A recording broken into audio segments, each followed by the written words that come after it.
রাজস্ব আদায় বাড়াতে রেস্তোরাঁ খাতে যে ভ্যাট বাড়ানো হয়েছে তা সাধারণ মানুষের জীবনযাত্রার ব্যয়ে বোঝাও বাড়াবে। দ্রব্যমূল্য বৃদ্ধির অব্যাহত চাপের মধ্যেও সাধারণ কর্মজীবী মানুষ আহারের জন্য রেস্তোরাঁর উপর নির্ভরশীল।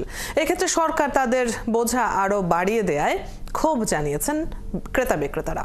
সংশ্লিষ্টরা বলছেন সরকারের উচিত বিলাসী পণ্য এবং করের আওতার বাইরে যারা আছে তাদের কাছ থেকে রাজস্ব আদায় বাড়ানো। রিয়াদ সেজানের প্রতিবেদন।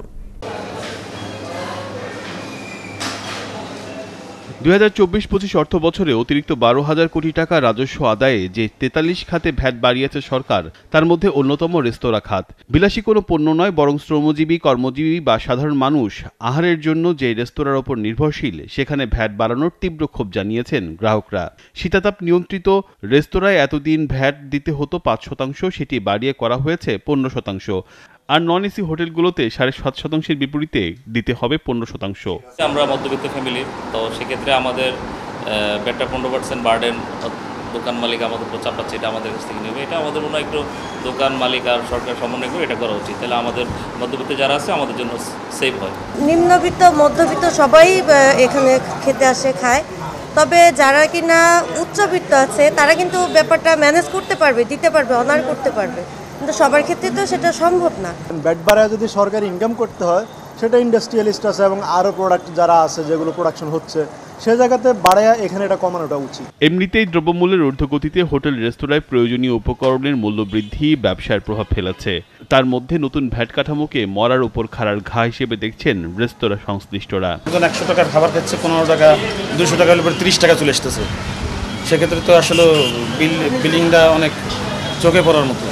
মধ্যের যে মানুষগুলো আমাদের আছে তাদের বেতন ভাতা বাড়তেছে না, আর এখানে যদি কষ্ট বাড়াইলে অনেক কষ্ট হবে। এটা উচ্চবিত্তদের যারা চাইনিজে খায় ওদের জন্য প্রযোজ্য, কিন্তু এখানে যদি ভ্যাট বসানো হয়, নতুন করে আবার বাড়ানো হয়, তাহলে এটা নিঃসন্দেহে গরিবদের জন্য কষ্টের ব্যাপার হয়ে দাঁড়াবে। দুর্নীতিগ্রস্ত ব্যবসায়ী কর্মকর্তাদের টাকা উদ্ধার না করে জনগণের উপর নতুন কর চাপিয়ে দেওয়ার তীব্র ক্ষোভ জানিয়েছেন বাংলাদেশ রেস্তোরাঁ মালিক সমিতির এই নেতা।